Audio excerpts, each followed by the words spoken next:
ਸਤਿ ਸ਼੍ਰੀ ਅਕਾਲ। ਤੁਸੀਂ ਵੇਖ ਰਹੇ ਹੋ ਟੀਵੀ ਪੰਜਾਬ ਤੇ ਮੈਂ ਹਾਂ ਤੁਹਾਡੇ ਨਾਲ ਇੰਦਰਪ੍ਰੀਤ ਕੌਰ ਸੰਗੀੜਾ। ਖਬਰਾਂ ਦੇ ਇਸ ਬੁਲੇਟਿਨ ਵਿੱਚ ਤੁਹਾਡਾ ਸਵਾਗਤ ਹੈ। ਸਭ ਤੋਂ ਪਹਿਲਾਂ ਨਜ਼ਰ ਮਾਰਦੇ ਹਾਂ ਹੈਡਲਾਈਨਸ ਤੇ। ਇਮੀਗ੍ਰੇਸ਼ਨ ਵਿੱਚ ਦੇਰੀ ਦਾ ਕਾਰਨ ਆਇਆ ਸਾਹਮਣੇ, ਜਾਣੋ ਕਿਉਂ ਨਹੀਂ ਲੱਗ ਰਿਹਾ ਛੇਤੀ ਵੀਜ਼ਾ।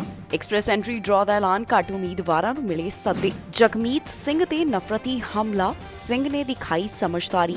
ਸਕੂਲ ਬਾਹਰ ਲੜਕੇ ਤੇ ਮਾਰੀ ਗੋਲੀ, ਪੁਲਿਸ ਕਰ ਰਹੀ ਮਾਮਲੇ ਦੀ ਜਾਂਚ। ਇਮੀਗ੍ਰੇਸ਼ਨ ਵਿੱਚ ਕਿਉਂ ਦੇਰੀ ਹੋ ਰਹੀ ਹੈ? ਬਹੁਤ ਸਾਰੇ ਲੋਕ ਇਹ ਜਾਣਨਾ ਚਾਹੁੰਦੇ ਨੇ। ਕਈਆਂ ਵੱਲੋਂ ਕਾਫੀ ਦੇਰ ਤੋਂ ਆਪਣੀ ਅਰਜ਼ੀ ਲਗਾਈ ਗਈ, ਪਰ ਅਜੇ ਤੱਕ ਵਿਭਾਗ ਨੇ ਉਹਨਾਂ ਦੀ ਅਰਜ਼ੀ ਉੱਪਰ ਫੈਸਲਾ ਨਹੀਂ ਸੁਣਾਇਆ।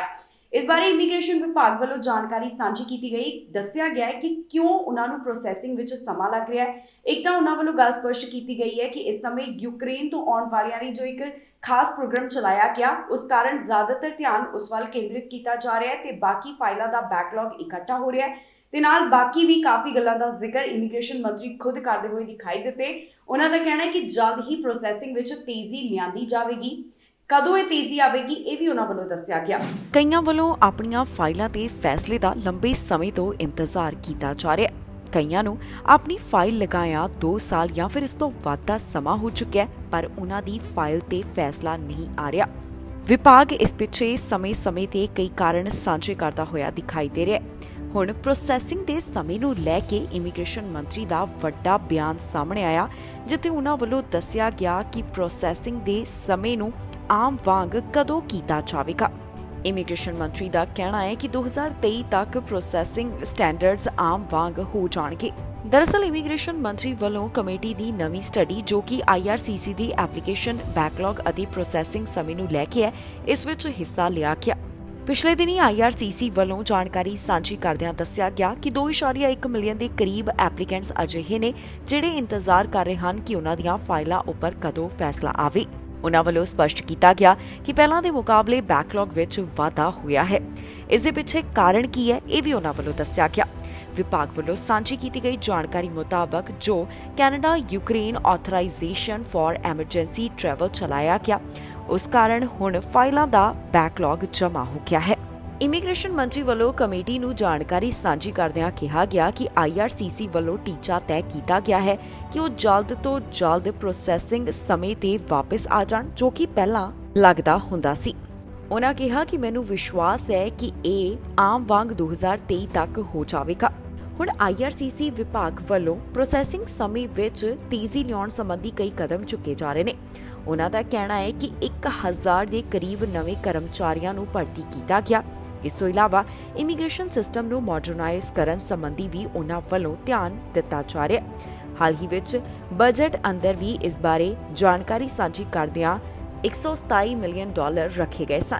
ਇਸ ਤੋਂ ਇਲਾਵਾ ਇਮੀਗ੍ਰੇਸ਼ਨ ਮੰਤਰੀ ਨੇ ਇਹ ਵੀ ਸੰਕੇਤ ਦਿੱਤਾ ਹੈ ਕਿ ਆਉਣ ਵਾਲੇ ਸਮੇਂ ਦੌਰਾਨ ਐਕਸਪ੍ਰੈਸ ਐਂਟਰੀ ਸਿਸਟਮ ਵਿੱਚ ਵੀ ਕੁਝ ਬਦਲਾਵ ਕੀਤੇ ਜਾਣਗੇ। ਇਮੀਗ੍ਰੇਸ਼ਨ ਵਿਭਾਗ ਵੱਲੋਂ ਐਕਸਪ੍ਰੈਸ ਐਂਟਰੀ ਡਰਾਅ ਦਾ ਐਲਾਨ ਕੀਤਾ ਗਿਆ, ਜਿਸ ਵਿੱਚ ਕਾਫੀ ਘੱਟ ਉਮੀਦਵਾਰਾਂ ਨੂੰ ਸੱਦੇ ਦਿੱਤੇ ਗਏ ਨੇ। ਪਹਿਲਾਂ ਦੇ ਮੁਕਾਬਲੇ ਇਸ ਡਰਾਅ ਵਿੱਚ ਕਾਫੀ ਘੱਟ ਉਮੀਦਵਾਰਾਂ ਦੀ ਕਿਸਮਤ ਜਾਗੀ ਹੈ। IRCC ਵੱਲੋਂ ਜਿਹੜਾ ਤਾਜ਼ਾ PNP ਸਪੈਸੀਫਿਕ ਡਰਾਅ ਕੱਢਿਆ ਗਿਆ, ਇਸ ਵਿੱਚ 500 ਤੋਂ ਵੱਧ ਸੱਦੇ ਹੀ ਦਿੱਤੇ ਗਏ ਨੇ। ਇਮੀਗ੍ਰੇਸ਼ਨ ਵਿਭਾਗ ਵੱਲੋਂ ਐਕਸਪ੍ਰੈਸ ਐਂਟਰੀ ਡਰਾਅ ਦਾ ਐਲਾਨ ਕੀਤਾ ਗਿਆ, ਜਿਸ ਵਿੱਚ ਕਈ ਉਮੀਦਵਾਰਾਂ ਨੂੰ ਸੱਦੇ ਜਾਰੀ ਕੀਤੇ ਗਏ। ਦੱਸ ਦਈਏ ਕਿ ਇਸ ਵਾਰ ਜਿਹੜਾ ਡਰਾਅ ਕੱਢਿਆ ਗਿਆ, ਉਸ ਵਿੱਚ ਘੱਟ ਉਮੀਦਵਾਰਾਂ ਨੂੰ ਇਨਵੀਟੇਸ਼ਨ ਹਾਸਿਲ ਹੋਏ। ਇਸ PNP ਸਪੈਸੀਫਿਕ ਜ਼ਰੀਏ 545 ਨੂੰ ਸੱਦੇ ਦਿੱਤੇ ਗਏ ਹਨ। ਇਸ ਡਰਾਅ ਦਾ ਐਲਾਨ 11 ਮਈ ਨੂੰ ਕੀਤਾ ਗਿਆ, ਜਿੱਥੇ ਪ੍ਰੋਵਿੰਸ਼ੀਅਲ ਨੋਮੀਨੇਸ਼ਨ ਪ੍ਰੋਗਰਾਮ ਜ਼ਰੀਏ ਉਮੀਦਵਾਰਾਂ ਨੂੰ ਇਨਵੀਟੇਸ਼ਨ ਮਿਲੇ ਨੇ। ਇਹਨਾਂ ਉਮੀਦਵਾਰਾਂ ਕੋਲ ਘੱਟੋ-ਘੱਟ 753 ਕੰਪ੍ਰੀਹੈਂਸਿਵ ਰੈਂਕਿੰਗ ਸਿਸਟਮ ਸਕੋਰਸ ਹੋਣੇ ਜ਼ਰੂਰੀ ਸਨ। ਇਮੀਗ੍ਰੇਸ਼ਨ ਵਿਭਾਗ ਵੱਲੋਂ ਇਸ ਤੋਂ ਪਹਿਲਾਂ ਜਿਹੜਾ ਡਰਾਅ ਕੱਢਿਆ ਗਿਆ, ਉਸ ਵਿੱਚ immigration refugees and citizenship Canada ਵੱਲੋਂ 829 ਉਮੀਦਵਾਰਾਂ ਨੂੰ ਇਨਵੀਟੇਸ਼ਨ ਦਿੱਤੇ ਗਏ। ਉਸ ਵੇਲੇ ਸਕੋਰ ਰਿਕੁਆਇਰਮੈਂਟ 772 ਦੀ ਸੀ। ਇਸ ਤੋਂ ਪਹਿਲਾਂ ਜਿਹੜੇ ਡਰਾਅ ਕੱਢੇ ਗਏ ਸਨ, ਉਸ ਵਿੱਚ 1000 ਤੋਂ ਵੱਧ ਇਨਵੀਟੇਸ਼ਨ ਦਿੱਤੇ ਜਾ ਰਹੇ ਸਨ, ਪਰ ਇਸ ਵਾਰ ਦੇ ਤਾਜ਼ਾ ਡਰਾਅ ਵਿੱਚ ਘੱਟ ਉਮੀਦਵਾਰਾਂ ਨੂੰ ਹੀ ਸੱਦੇ ਹਾਸਲ ਹੋਏ ਨੇ। ਇੱਥੇ ਇਹ ਵੀ ਦੱਸਣਯੋਗ ਹੈ ਕਿ ਕੈਨੇਡਾ ਦੇ ਇਮੀਗ੍ਰੇਸ਼ਨ ਮੰਤਰੀ ਵੱਲੋਂ 22 ਅਪ੍ਰੈਲ ਦੌਰਾਨ ਐਲਾਨ ਕਰ ਦਿੱਤਾ ਕਿ ਵੱਡੇ ਡਰਾਅ ਜੁਲਾਈ ਮਹੀਨੇ ਤੋਂ ਕੱਢੇ ਜਾਣਗੇ, ਜਿੱਥੇ ਉਹਨਾਂ ਵੱਲੋਂ ਦੱਸਿਆ ਗਿਆ ਕਿ ਫੈਡਰਲ ਸਕਿਲਡ ਵਰਕਰ ਪ੍ਰੋਗਰਾਮ ਅਤੇ ਕੈਨੇਡੀਅਨ ਐਕਸਪੀਰੀਅੰਸ ਕਲਾਸ ਡਰਾਅ ਐਲਾਨ ਕਰਨ ਦੀ ਸ਼ੁਰੂਆਤ ਜੁਲਾਈ ਮਹੀਨੇ ਤੋਂ ਕੀਤੀ ਜਾਵੇਗੀ। ਇਸ ਤੋਂ ਪਹਿਲਾਂ ਕੋਰੋਨਾ ਪੈਂਡੈਮਿਕ ਦੌਰਾਨ ਹਾਲਾਤਾਂ ਨੂੰ ਧਿਆਨ ਵਿੱਚ ਰੱਖਦਿਆਂ ਇਹਨਾਂ ਵੱਡੇ ਡਰਾਅ ਐਲਾਨ ਕਰਨ ਦੇ ਉੱਪਰ ਰੋਕ ਲਗਾ ਦਿੱਤੀ ਗਈ ਸੀ, ਪਰ ਹੁਣ ਇਸ ਨੂੰ ਮੁੜ ਤੋਂ ਸ਼ੁਰੂ ਕੀਤਾ ਜਾ ਰਿਹਾ ਹੈ। ਇਸੇ ਦੌਰਾਨ ਵਿਭਾਗ ਵੱਲੋਂ ਲਗਾਤਾਰ ਬੈਕਲੌਗ ਬਾਰੇ ਵੀ ਜਾਣਕਾਰੀ ਸਾਂਝੀ ਕੀਤੀ ਜਾ ਰਹੀ ਹੈ, ਜਿੱਥੇ ਉਹਨਾਂ ਵੱਲੋਂ ਦੱਸਿਆ ਜਾ ਰਿਹਾ ਹੈ ਕਿ 2 ਮਿਲੀਅਨ ਤੋਂ ਵੱਧ ਲੋਕ ਇਸ ਸਮੇਂ ਆਪਣੀਆਂ ਫਾਈਲਾਂ ਤੇ ਫੈਸਲੇ ਦਾ ਇੰਤਜ਼ਾਰ ਕਰ ਰਹੇ ਨੇ। ਪਹਿਲਾਂ ਦੇ ਮੁਕਾਬਲੇ ਬੈਕਲੌਗ ਵੱਧ ਹੋਣ ਬਾਰੇ ਵੀ ਵਿਭਾਗ ਵੱਲੋਂ ਪਿਛਲੇ ਦਿਨੀ ਜਾਣਕਾਰੀ ਦਿੱਤੀ ਗਈ। ਇਸ ਤੋਂ ਇਲਾਵਾ ਵਿਭਾਗ ਵੱਲੋਂ ਜਿਹੜਾ ਇਮੀਗ੍ਰੇਸ਼ਨ ਲੈਵਲਸ ਪਲਾਨ ਤਹਿਤ ਟਾਰਗੇਟ ਰੱਖਿਆ ਗਿਆ, ਉਸ ਵਿੱਚ ਇਹ ਗੱਲ ਕਹੀ ਗਈ ਹੈ ਕਿ ਇਸ ਸਾਲ 4 ਲੱਖ ਤੋਂ ਵੱਧ ਇਮੀਗ੍ਰੈਂਟਸ ਦਾ ਸਵਾਗਤ ਕੀਤਾ ਜਾਵੇਗਾ। 2024 ਤੱਕ IRCC ਵੱਲੋਂ ਟੀਚਾ ਰੱਖਿਆ ਗਿਆ ਹੈ ਕਿ ਐਕਸਪ੍ਰੈਸ ਐਂਟਰੀ ਜ਼ਰੀਏ 1,10,000 ਇਮੀਗ੍ਰੈਂਟਸ ਦਾ ਸਵਾਗਤ ਕੀਤਾ ਜਾਣਾ ਹੈ। ਹੁਣ ਦੇਖਣਾ ਹੋਵੇਗਾ ਕਿ ਵਿਭਾਗ ਇਹ ਟਾਰਗੇਟ ਕਿਵੇਂ ਪੂਰਾ ਕਰਦਾ ਹੈ, ਕਿਉਂਕਿ ਪਿਛਲੇ ਦਿਨੀ ਉਹਨਾਂ ਵੱਲੋਂ ਬੈਕਲੌਗ ਬਾਰੇ ਵੀ ਜਾਣਕਾਰੀ ਦਿੱਤੀ ਗਈ ਸੀ। NDP ਲੀਡਰ ਜਗਮੀਤ ਸਿੰਘ ਤੇ ਹਮਲਾ ਹੋਇਆ। ਦਰਅਸਲ ਉਹਨਾਂ ਉੱਪਰ ਇੱਕ ਨਫ਼ਰਤੀ ਹਮਲਾ ਕੀਤਾ ਗਿਆ। ਓਨਟਾਰੀਓ ਵਿੱਚ ਚੋਣਾਂ ਤੋਂ ਪਹਿਲਾਂ ਉਮੀਦਵਾਰ ਦੇ ਹੱਕ ਵਿੱਚ ਜਗਮੀਤ ਸਿੰਘ ਪਹੁੰਚੇ ਹੋਏ ਸਨ, ਜਿੱਥੇ ਉਹਨਾਂ ਨੂੰ ਵਿਰੋਧ ਦਾ ਸਾਹਮਣਾ ਕਰਨਾ ਪਿਆ। ਪਰ NDP ਲੀਡਰ ਜਗਮੀਤ ਸਿੰਘ ਵੱਲੋਂ ਬੜੇ ਹੀ ਬਿਹਤਰੀਨ ਤਰੀਕੇ ਨਾਲ ਇਹ ਸਾਰਾ ਮਾਮਲਾ ਸੰਭਾਲਿਆ ਗਿਆ ਤੇ ਉਹਨਾਂ ਨੇ ਖੁਦ ਇਸ ਬਾਰੇ ਸੋਸ਼ਲ ਮੀਡੀਆ ਉੱਪਰ ਇੱਕ ਪੋਸਟ ਵੀ ਸਾਂਝੀ ਕੀਤੀ। NDP ਲੀਡਰ ਜਗਮੀਤ ਸਿੰਘ ਨੂੰ ਨਫ਼ਰਤ ਦਾ ਸਾਹਮਣਾ ਕਰਨਾ ਪਿਆ। ਓਨਟਾਰੀਓ ਦੀਆਂ ਚੋਣਾਂ ਤੋਂ ਪਹਿਲਾਂ ਜਗਮੀਤ ਸਿੰਘ ਨੂੰ ਹਰਾਸ ਕੀਤਾ ਗਿਆ। ਦਰਅਸਲ ਓਨਟਾਰੀਓ ਇਲੈਕਸ਼ਨ ਕੈਂਪੇਨ ਸਟਾਪ ਦੌਰਾਨ NDP ਲੀਡਰ ਜਗਮੀਤ ਸਿੰਘ ਨਾਲ ਇੱਕ ਘਟਨਾ ਵਾਪਰੀ, ਜਿਸ ਬਾਰੇ ਉਹ ਖੁਦ ਵੀ ਜਾਣਕਾਰੀ ਸਾਂਝੀ ਕਰਦੇ ਹੋਏ ਦਿਖਾਈ ਦਿੱਤੇ। ਜਗਮੀਤ ਸਿੰਘ ਜਦੋਂ ਪੀਟਰਬਰਗ ਦੇ ਵਿੱਚ ਇੱਕ ਪ੍ਰੋਵਿੰਸ਼ੀਅਲ ਇਲੈਕਸ਼ਨ ਰੈਲੀ ਦੌਰਾਨ ਪਹੁੰਚੇ ਤਾਂ ਵਾਪਸੀ ਵੇਲੇ ਉਹਨਾਂ ਨੂੰ ਨਫ਼ਰਤ ਦਾ ਸਾਹਮਣਾ ਕਰਨਾ ਪਿਆ। ਦਰਅਸਲ ਜਗਮੀਤ ਸਿੰਘ ਓਨਟਾਰੀਓ ਵਿੱਚ ਕੈਂਡੀਡੇਟ ਜੈਨ ਡੈਕ ਦੇ ਹੱਕ ਵਿੱਚ ਆਏ ਹੋਏ ਸਨ, ਜੋ ਕਿ ਇੱਥੇ ਚੋਣਾਂ ਲੜ ਰਹੇ ਨੇ। ਜਿਸ ਵੇਲੇ ਜਗਮੀਤ ਸਿੰਘ SUV ਵੱਲ ਜਾ ਰਹੇ ਸਨ ਤਾਂ ਕੁਝ ਲੋਕਾਂ ਨੇ ਉਹਨਾਂ ਨੂੰ ਟ੍ਰੇਟਰ ਕਿਹਾ। ਇਸ ਤੋਂ ਬਾਅਦ ਜਗਮੀਤ ਸਿੰਘ ਨੇ ਵੀ ਇੱਕ ਸਟੇਟਮੈਂਟ ਜਾਰੀ ਕੀਤੀ, ਜਿਸ ਵਿੱਚ ਉਹ ਕਹਿੰਦੇ ਨੇ ਕਿ ਜੋ ਉਹਨਾਂ ਉੱਪਰ ਅਟੈਕ ਹੋਇਆ ਉਹ ਇੱਥੋਂ ਦੇ ਸਾਰੇ ਲੋਕਾਂ ਨੂੰ ਰਿਪਰੈਜ਼ੈਂਟ ਨਹੀਂ ਕਰਦਾ। ਬਹੁਤ ਵਾਰ ਇਸ ਤਰ੍ਹਾਂ ਦੀਆਂ ਚੀਜ਼ਾਂ ਦਾ ਸਾਹਮਣਾ ਕਰਨਾ ਪੈ ਜਾਂਦਾ ਹੈ। ਉਹਨਾਂ ਕਿਹਾ ਕਿ ਮੈਂ ਬਹੁਤ ਵਾਰ ਅਲੱਗ-ਅਲੱਗ ਥਾਵਾਂ ਦੇ ਉੱਪਰ ਗਿਆ ਹਾਂ ਤੇ ਮੈਂ ਜਾਣਦਾ ਹਾਂ ਕਿ ਸਾਡੀ ਕਮਿਊਨਿਟੀ ਵਿੱਚ ਚੰਗੇ ਲੋਕ ਕਾਫੀ ਜ਼ਿਆਦਾ ਨੇ। ਪੀਟਰਸਬਰਗ ਪੁਲਿਸ ਵੱਲੋਂ ਵੀ ਇਸ ਘਟਨਾ ਦੇ ਬਾਰੇ ਆਪਣੇ ਵਿਚਾਰ ਸਾਂਝੇ ਕੀਤੇ ਗਏ, ਜਿੱਥੇ ਉਹਨਾਂ ਵੱਲੋਂ ਇਸ ਨੂੰ ਗਲਤ ਦੱਸਿਆ ਗਿਆ। ਇਸ ਬਾਰੇ ਓਨਟਾਰੀਓ NDP ਲੀਡਰ ਦਾ ਕਹਿਣਾ ਹੈ ਕਿ ਸਿੰਘ ਨੇ ਨਫ਼ਰਤ ਨੂੰ ਗ੍ਰੇਸ ਨਾਲ ਹੈਂਡਲ ਕੀਤਾ ਹੈ। ਇਸ ਬਾਰੇ ਉਹਨਾਂ ਨੇ ਟਵਿੱਟਰ ਉੱਪਰ ਇੱਕ ਪੋਸਟ ਵੀ ਸਾਂਝੀ ਕੀਤੀ। ਦੱਸ ਦਈਏ ਕਿ ਸਿਆਸਤਦਾਨਾਂ ਨਾਲ ਇਸ ਤਰ੍ਹਾਂ ਦੀਆਂ ਘਟਨਾਵਾਂ ਕੋਈ ਨਵੀਆਂ ਨਹੀਂ। ਚੋਣਾਂ ਤੋਂ ਪਹਿਲਾਂ ਪ੍ਰਧਾਨ ਮੰਤਰੀ ਜਸਟਿਨ ਟਰੂਡੋ ਨੂੰ ਵੀ ਨਫ਼ਰਤ ਦਾ ਸਾਹਮਣਾ ਕਰਨਾ ਪਿਆ ਸੀ। ਫੈਡਰਲ ਚੋਣਾਂ ਤੋਂ ਪਹਿਲਾਂ ਪ੍ਰਧਾਨ ਮੰਤਰੀ ਜਸਟਿਨ ਟਰੂਡੋ ਉੱਪਰ ਛੋਟੀਆਂ-ਵੱਟੀਆਂ ਸੁੱਟਣ ਦਾ ਮਾਮਲਾ ਵੀ ਸਾਹਮਣੇ ਆਇਆ ਸੀ। ਇਸ ਦੌਰਾਨ ਪ੍ਰਧਾਨ ਮੰਤਰੀ ਨੂੰ ਕਿਸੇ ਵੀ ਤਰ੍ਹਾਂ ਦੀ ਕੋਈ ਸੱਟ ਤਾਂ ਨਹੀਂ ਆਈ, ਪਰ ਸੋਸ਼ਲ ਮੀਡੀਆ ਉੱਪਰ ਵੀ ਲਗਾਤਾਰ ਇਸ ਨੂੰ ਲੈ ਕੇ ਕਾਫੀ ਵਾਰ ਚਰਚਾ ਹੋਈ ਤੇ ਹੁਣ ਤਾਜ਼ਾ ਮਾਮਲੇ ਵਿੱਚ NDP ਲੀਡਰ ਜਗਮੀਤ ਸਿੰਘ ਨੂੰ ਹਰਾਸਮੈਂਟ ਦਾ ਸਾਹਮਣਾ ਕਰਨਾ ਪਿਆ ਹੈ। ਪਰ ਉਹਨਾਂ ਨੇ ਬਹੁਤ ਹੀ ਬਿਹਤਰੀਨ ਤਰੀਕੇ ਨਾਲ ਇਸ ਸਭ ਨੂੰ ਹੈਂਡਲ ਕੀਤਾ, ਜਿਸ ਦੀ ਖੁਦ ਉਹਨਾਂ ਨੇ ਪੋਸਟ ਸੋਸ਼ਲ ਮੀਡੀਆ ਉੱਪਰ ਵੀ ਸਾਂਝੀ ਕੀਤੀ ਹੈ, ਜਿੱਥੇ ਆਪਣੇ ਵਿਚਾਰ ਦੱਸੇ ਗਏ। ਸਕੂਲ ਦੇ ਬਾਹਰ ਇੱਕ ਲੜਕੇ ਨੂੰ ਗੋਲੀ ਮਾਰਨ ਦਾ ਮਾਮਲਾ ਸਾਹਮਣੇ ਆਇਆ। ਜਿਸ ਸਕੂਲ ਦੇ ਬਾਹਰੋਂ ਇਹ ਘਟਨਾ ਸਾਹਮਣੇ ਆਈ, ਉਸ ਨੂੰ ਲਾਕਡਾਊਨ ਲਗਾ ਦਿੱਤਾ ਗਿਆ। ਪੁਲਿਸ ਮਾਮਲੇ ਦੀ ਜਾਂਚ ਕਰ ਰਹੀ ਹੈ। ਉਹਨਾਂ ਵੱਲੋਂ ਇਹ ਪਤਾ ਲਗਾਉਣ ਦੀ ਕੋਸ਼ਿਸ਼ ਕੀਤੀ ਜਾ ਰਹੀ ਹੈ ਕਿ ਇਸ ਲੜਕੇ ਤੇ ਕਿਸ ਵੱਲੋਂ ਤੇ ਕਿਉਂ ਹਮਲਾ ਕੀਤਾ ਗਿਆ। ਸਕੂਲ ਦੇ ਬਾਹਰ ਇੱਕ ਲੜਕੇ ਨੂੰ ਗੋਲੀ ਮਾਰਨ ਦਾ ਮਾਮਲਾ ਸਾਹਮਣੇ ਆਇਆ। ਜਾਣਕਾਰੀ ਮੁਤਾਬਕ ਨਾਰਥ ਯਾਰਕ ਹਾਈ ਸਕੂਲ ਦੇ ਬਾਹਰ ਗ੍ਰੇਡ 11 ਦੇ ਵਿਦਿਆਰਥੀ ਨੂੰ ਗੋਲੀ ਮਾਰੀ ਗਈ।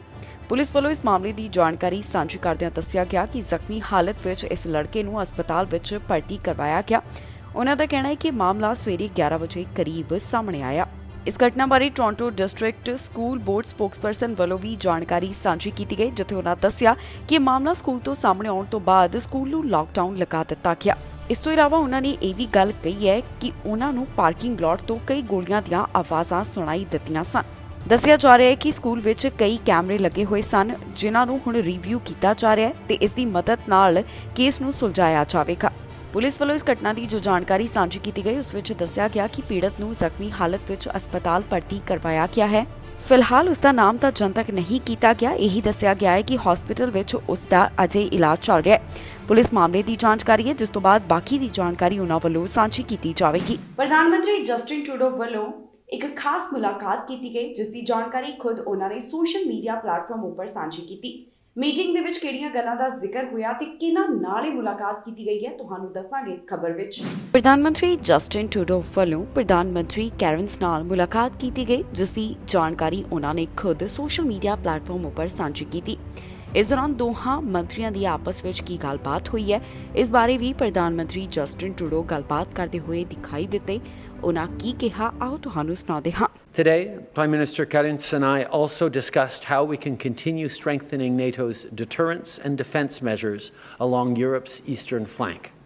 As you know, Canada leads the NATO battle group based in Latvia, which I had the chance to visit back in March at Camp Adadzi. Currently, 695 Canadian Armed Forces women and men are deployed in Latvia. Today, I am very pleased to announce that we will be deploying a general and 6 staff officers to NATO's Multinational Division North headquarters in Adadzi. They'll be part of a first-of-its-kind unit in the northern Baltic Sea region to help plan, coordinate, and integrate regional military activities. It'll serve as a continued and important part of our enhancements to NATO's defence and deterrence capabilities. This is something Latvia had actually asked Canada to provide to continue assisting in the region. We talked about it a fair bit just a few months ago. So together, through our collective strength, we will continue to defend against threats to democracy and global stability. Over the weekend, I was in Ukraine, where I got to see firsthand what attacks against democracy and global stability look like. I saw the devastation of Irpin, with homes destroyed, with neighborhoods battered. Il est clair que des crimes de guerre ont été commis et que le blâme revient entièrement à Poutine. Pendant ma visite, j'ai constaté la résilience et le courage des Ukrainiens. Ils se battent avec une férocité qui a inspiré le monde entier. Ils sont moins nombreux, mais ils défendent leur patrie avec énormément de succès. Les Russes les ont clairement sous-estimés.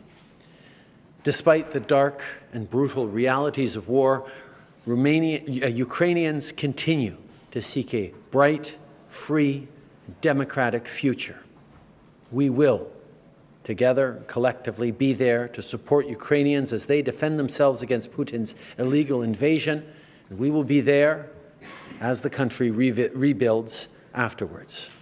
Christianos, thank you so much for being here today. Thank you for everything you and your partners do to defend Europe, to defend democracy.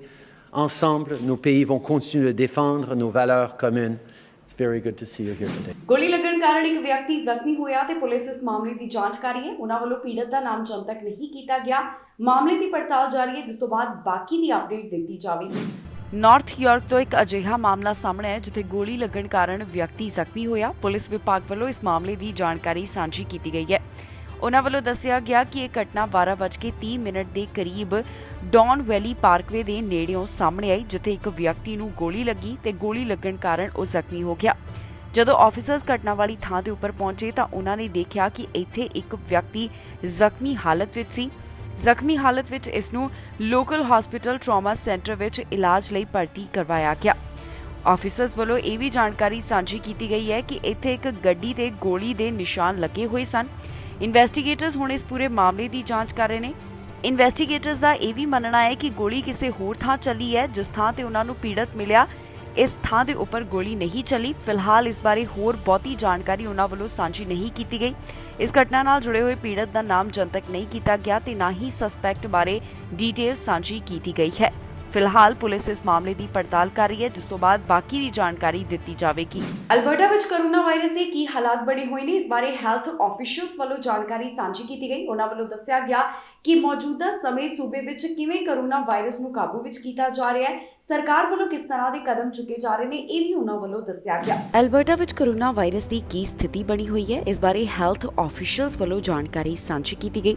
Alberta ਦੇ ਤਾਜ਼ਾ ਹਾਲਾਤਾਂ ਨਾਲ ਉਹਨਾਂ ਵੱਲੋਂ ਜਾਣੂ ਕਰਵਾਇਆ ਗਿਆ। ਸੂਬੇ ਵਿੱਚ ਕੋਰੋਨਾ ਵਾਇਰਸ ਦੀ ਹਫ਼ਤਾਵਾਰੀ ਰਿਪੋਰਟ ਸਾਂਝੀ ਕੀਤੀ ਗਈ ਹੈ। ਹੁਣ ਹੈਲਥ ਆਫੀਸ਼ੀਅਲਸ ਵੱਲੋਂ ਇਸ ਬਾਰੇ ਕੀ ਕਹਿਣਾ ਹੈ ਤੇ ਉਹਨਾਂ ਵੱਲੋਂ ਕੀ ਦੱਸਿਆ ਗਿਆ ਕਿ ਕੋਰੋਨਾ ਦੇ ਹਾਲਾਤਾਂ ਨੂੰ ਕਿਵੇਂ ਕਾਬੂ ਕੀਤਾ ਜਾ ਰਿਹਾ ਹੈ, ਆਓ ਤੁਹਾਨੂੰ ਸੁਣਾਉਂਦੇ ਹਾਂ ਉਹਨਾਂ ਦੀ ਜ਼ੁਬਾਨੀ। Where we're seeing the numbers in hospital turn down over the past 2 to 3 weeks, following the same turn in wastewater and in case data. This is good news for Albertans and for our hospitals and our health system overall. Assuming it continues, it will mean fewer admissions, fewer beds blocked, and fewer staff off sick because of COVID. Now, admissions may not continue to drop straight down every day, but we hope to see relief soon for the staff and physicians in our hospitals. COVID itself is adding less to the numbers in hospital right now than we've seen in the past waves, but the system is under real strain nonetheless. As I've noted before, hospital occupancy is high in Edmonton and in Calgary in particular, and a few of the largest sites are operating at over 100% capacity. There have been peak levels on and off recently right across the province, but the pressure is concentrated in the two big cities in line with our usual trends. Overall occupancy in the 5 smaller regional sites in May to date is well within levels at this time of year in past years before the pandemic. In EMS and emergency in particular, we're seeing very high numbers of patients and pressure on response times as a result. As I said before, this wave of demand on the system will pass, but we can't just wait for that to happen. The system needs more capacity so that it's not strained so much at peak times, regardless of COVID. We're supporting AHS and adding staff right across the system, including in key areas, and I'm looking forward to giving an update on this in the coming days. As to why we're seeing such heavy volume right now, there's no one single cause for it. The realities is that volumes in emergency vary widely from one month to another month and year over year. We're seeing a cyclical peak right now, like some of the higher seasonal peaks we've seen in past years, and like we're seeing in other provinces. Conservative party ਨੂੰ ਜਲਦ ਹੀ ਆਪਣਾ ਨਵਾਂ leader ਮਿਲਣ ਵਾਲਾ ਹੈ। Leadership ਦੇ ਉਮੀਦਵਾਰ ਇੱਕ ਦੂਸਰੇ ਦੇ ਆਮੋ ਸਾਹਮਣੇ ਨਜ਼ਰ ਆਏ। ਇਹਨਾਂ ਉਮੀਦਵਾਰਾਂ ਵਿੱਚ ਕਈ ਮੁੱਦਿਆਂ ਨੂੰ ਲੈ ਕੇ ਬਹਿਸ ਹੋਈ ਹੈ। ਹਰ ਉਮੀਦਵਾਰ ਵੱਲੋਂ ਆਪਣਾ ਪੱਖ ਰੱਖਿਆ ਗਿਆ ਹੈ। ਕੰਜ਼ਰਵੇਟਿਵ ਪਾਰਟੀ ਦਾ ਨਵਾਂ ਲੀਡਰ ਚੁਣਿਆ ਜਾਣਾ ਹੈ। ਇਸ ਤੋਂ ਪਹਿਲਾਂ ਕੰਜ਼ਰਵੇਟਿਵ ਲੀਡਰਸ਼ਿਪ ਉਮੀਦਵਾਰਾਂ ਵਿਚਕਾਰ ਬਹਿਸ ਦੇਖਣ ਨੂੰ ਮਿਲੀ, ਜਿੱਥੇ ਕਈ ਗੱਲਾਂ ਦਾ ਜ਼ਿਕਰ ਕੀਤਾ ਗਿਆ ਹੈ। ਦਰਅਸਲ ਕੰਜ਼ਰਵੇਟਿਵ ਪਾਰਟੀ ਦੇ ਲੀਡਰਸ਼ਿਪ ਉਮੀਦਵਾਰਾਂ ਦੀ ਐਡਮਿੰਟਨ ਵਿੱਚ ਡਿਬੇਟ ਹੋਈ, ਜਿੱਥੇ ਉਹਨਾਂ ਵੱਲੋਂ ਇੱਕ ਦੂਸਰੇ ਦੇ ਨਿਸ਼ਾਨੇ ਸਾਧੇ ਗਏ। ਮਹਿੰਗਾਈ, ਰਹਿਣ ਸਹਿਣ ਤੇ ਵਧ ਰਿਹਾ ਖਰਚ, ਯੂਕਰੇਨ ਜੰਗ ਅਤੇ ਹੋਰ ਵੀ ਕਈ ਵਿਸ਼ਿਆਂ ਉੱਪਰ ਲੀਡਰਸ਼ਿਪ ਉਮੀਦਵਾਰ ਆਮੋ ਸਾਹਮਣੇ ਨਜ਼ਰ ਆਏ ਨੇ। ਦੱਸ ਦਈਏ ਕਿ ਇਸ ਬਹਿਸ ਦਾ ਸੰਚਾਲਨ ਉੱਘੇ ਸਿਆਸੀ ਪੱਤਰਕਾਰ ਟੌਮ ਵੱਲੋਂ ਕੀਤਾ ਜਾ ਰਿਹਾ ਸੀ। ਇਹਨਾਂ ਉਮੀਦਵਾਰਾਂ ਵਿਚਕਾਰ ਜਦੋਂ ਬਹਿਸ ਹੋਈ ਤਾਂ ਫਿਰ MP ਪੀਅਰ ਵੱਲੋਂ ਡਿਬੇਟ ਦੌਰਾਨ ਕਾਫੀ ਤਿੱਖੇ ਸ਼ਬਦਾਂ ਦੀ ਵਰਤੋਂ ਕੀਤੀ ਗਈ। ਇਸ ਕਰਕੇ ਹੀ ਉਹਨਾਂ ਨੂੰ ਜਾਣਿਆ ਵੀ ਜਾਂਦਾ ਹੈ। ਉਹਨਾਂ ਨੇ ਕਿਹਾ ਕਿ ਜੇਕਰ ਉਹ ਪ੍ਰਧਾਨ ਮੰਤਰੀ ਬਣਦੇ ਨੇ ਤਾਂ ਉਹ ਬੈਂਕ ਆਫ ਕੈਨੇਡਾ ਦੇ ਗਵਰਨਰ ਟਿਫ ਨੂੰ ਉਹਨਾਂ ਦੇ ਅਹੁਦੇ ਤੋਂ ਹਟਾ ਦੇਣਗੇ।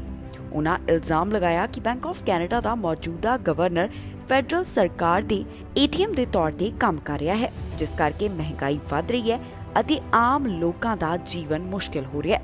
ਇੱਥੇ ਇਹ ਵੀ ਦੱਸਣਯੋਗ ਹੈ ਕਿ ਸਾਬਕਾ ਕੰਜ਼ਰਵੇਟਿਵ ਲੀਡਰ ਐਰੀਨੋ ਟੂਲ ਦੇ ਪਾਰਟੀ ਲੀਡਰ ਦੇ ਅਹੁਦੇ ਤੋਂ ਹਟਣ ਤੋਂ ਬਾਅਦ ਪੀਅਰ ਨੂੰ ਲੀਡਰਸ਼ਿਪ ਦਾ ਸਭ ਤੋਂ ਮਜ਼ਬੂਤ ਉਮੀਦਵਾਰ ਮੰਨਿਆ ਜਾ ਰਿਹਾ ਹੈ। ਇਸ ਲੀਡਰਸ਼ਿਪ ਦੀ ਰੇਸ ਦੇ ਉਮੀਦਵਾਰ ਵਿੱਚ ਸਾਬਕਾ ਕਿਊਬੈਕ ਦੇ ਪ੍ਰੀਮੀਅਰ ਅਤੇ ਬ੍ਰੈਂਪਟਨ ਦੇ ਮੇਅਰ ਵੀ ਸ਼ਾਮਿਲ ਹਨ। ਜ਼ਿਕਰਯੋਗ ਹੈ ਕਿ ਕੰਜ਼ਰਵੇਟਿਵ ਲੀਡਰਸ਼ਿਪ ਉਮੀਦਵਾਰਾਂ ਵਿਚਕਾਰ ਇੱਕ ਹੋਰ ਡਿਬੇਟ ਹੋਣ ਵਾਲੀ ਹੈ, ਜੋ ਕਿ 25 ਮਈ ਨੂੰ ਹੋਵੇਗੀ। ਇਹ ਡਿਬੇਟ ਮੌਂਟਰੀਅਲ ਵਿੱਚ ਹੋਵੇਗੀ ਤੇ ਇਹਨੂੰ ਫ੍ਰੈਂਚ ਭਾਸ਼ਾ ਵਿੱਚ ਕੀਤਾ ਜਾਵੇਗਾ। ਇਸ ਤੋਂ ਬਾਅਦ 10 ਸਤੰਬਰ ਨੂੰ ਪਾਰਟੀ ਦੇ ਮੈਂਬਰ ਨਵੇਂ ਲੀਡਰ ਦੀ ਚੋਣ ਵਾਸਤੇ ਵੋਟ ਪਾਉਣਗੇ, ਜਿਸ ਤੋਂ ਬਾਅਦ ਕੰਜ਼ਰਵੇਟਿਵ ਪਾਰਟੀ ਨੂੰ ਆਪਣਾ ਇੱਕ ਨਵਾਂ ਲੀਡਰ ਮਿਲ ਜਾਵੇਗਾ। ontario ਚੋਣਾਂ ਤੋਂ ਪਹਿਲਾਂ ਗ੍ਰੀਨ ਪਾਰਟੀ ਵੱਲੋਂ ਆਪਣਾ ਇਲੈਕਸ਼ਨ ਪਲੇਟਫਾਰਮ ਜਾਰੀ ਕੀਤਾ ਗਿਆ, ਜਿਸ ਵਿੱਚ ਕਈ ਗੱਲਾਂ ਦਾ ਜ਼ਿਕਰ ਕੀਤਾ ਗਿਆ ਹੈ। ਪਹਿਲਾਂ ਬਾਕੀ ਪਾਰਟੀਆਂ ਵੀ ਇਲੈਕਸ਼ਨ ਪਲੇਟਫਾਰਮ ਜਾਰੀ ਕਰ ਚੁੱਕੀਆਂ ਨੇ ਤੇ ਹੁਣ ਗ੍ਰੀਨ ਪਾਰਟੀ ਵੱਲੋਂ ਵੀ ontario ਵਾਸੀਆਂ ਨਾਲ ਕਈ ਵਾਅਦੇ ਇਸ ਰਾਹੀਂ ਕੀਤੇ ਗਏ ਨੇ। ontario ਚੋਣਾਂ ਤੋਂ ਪਹਿਲਾਂ ਗ੍ਰੀਨ ਪਾਰਟੀ ਵੱਲੋਂ ਇਲੈਕਸ਼ਨ ਪਲੇਟਫਾਰਮ ਜਾਰੀ ਕਰ ਦਿੱਤਾ ਗਿਆ ਹੈ, ਜਿਸ ਵਿੱਚ ਉਹਨਾਂ ਨੇ ਕਈ ਗੱਲਾਂ ਦਾ ਜ਼ਿਕਰ ਕੀਤਾ। ਕਲਾਈਮੇਟ ਵਾਸਤੇ $65 ਬਿਲੀਅਨ ਖਰਚ ਕਰਨ ਦਾ ਵਾਅਦਾ ਗ੍ਰੀਨ ਪਾਰਟੀ ਵੱਲੋਂ ਕੀਤਾ ਗਿਆ ਹੈ। ਪਾਰਟੀ ਦਾ 2030 ਤੱਕ ਪ੍ਰੋਵਿੰਸ ਦੇ 40% ਘਰਾਂ ਅਤੇ ਕੰਮ ਕਰਨ ਦੀਆਂ ਥਾਵਾਂ ਨੂੰ ਅਤੇ 2040 ਤੱਕ 100% ਨੂੰ ਦੁਬਾਰਾ ਬਣਾਉਣ ਦਾ ਟੀਚਾ ਵੀ ਤੈਅ ਕੀਤਾ ਗਿਆ ਹੈ। ਪਾਰਟੀ ਦਾ ਅੰਦਾਜ਼ਾ ਹੈ ਕਿ ਅਗਲੇ 4 ਸਾਲਾਂ ਤੱਕ ਇਸ ਕੰਮ ਲਈ $16.4 ਬਿਲੀਅਨ ਦੀ ਲਾਗਤ ਆਵੇਗੀ ਤੇ ਨਾਲ ਹੀ ਸਾਲਾਨਾ 50,000 ਤੋਂ ਵੱਧ ਨਵੀਆਂ ਨੌਕਰੀਆਂ ਵੀ ਪੈਦਾ ਹੋਣਗੀਆਂ। ਇਸ ਇਲੈਕਸ਼ਨ ਪਲੇਟਫਾਰਮ ਵਿੱਚ ਘਰਾਂ ਦੇ ਨਿਰਮਾਣ ਦਾ ਵੀ ਜ਼ਿਕਰ ਕੀਤਾ ਗਿਆ। ਪਾਰਟੀ ਦਾ ਕਹਿਣਾ ਹੈ ਕਿ ਘੱਟ ਆਮਦਨ ਵਾਲੇ ਪੇਂਡੂ ਇਲਾਕਿਆਂ ਵਿੱਚ ਰਹਿੰਦੇ ਅਤੇ ਮੂਲ ਨਿਵਾਸੀ ਭਾਈਚਾਰੇ ਦੇ ਪਰਿਵਾਰਾਂ ਵਾਸਤੇ ਊਰਜਾ ਸਬਸਿਡੀ ਜਾਰੀ ਰਹੇਗੀ। ਇਸ ਤੋਂ ਇਲਾਵਾ ਪਾਰਟੀ ਇਲੈਕਟ੍ਰਿਕ ਵਾਹਨਾਂ ਨੂੰ ਪ੍ਰਮੁਖਤਾ ਨਾਲ ਲੈ ਰਹੀ ਹੈ। ਪਾਰਟੀ ਵੱਲੋਂ ਅਜਿਹੇ ਵਹੀਕਲਸ ਦੀ ਨਵੀਨਤਾ ਅਤੇ ਉਤਪਾਦਨ ਵਾਸਤੇ $5 ਬਿਲੀਅਨ ਦੀ ਰਾਸ਼ੀ ਦੇਣ ਦੀ ਗੱਲ ਕਹੀ ਗਈ ਹੈ। ਇਲੈਕਸ਼ਨ ਪਲੇਟਫਾਰਮ ਰਾਹੀਂ ਪਾਰਟੀ ਨੇ ਕੁਝ ਰਾਹਤ ਅਤੇ ਕੁਝ ਨਵੇਂ ਟੈਕਸ ਲਗਾਉਣ ਦੀ ਵੀ ਗੱਲ ਕਹੀ।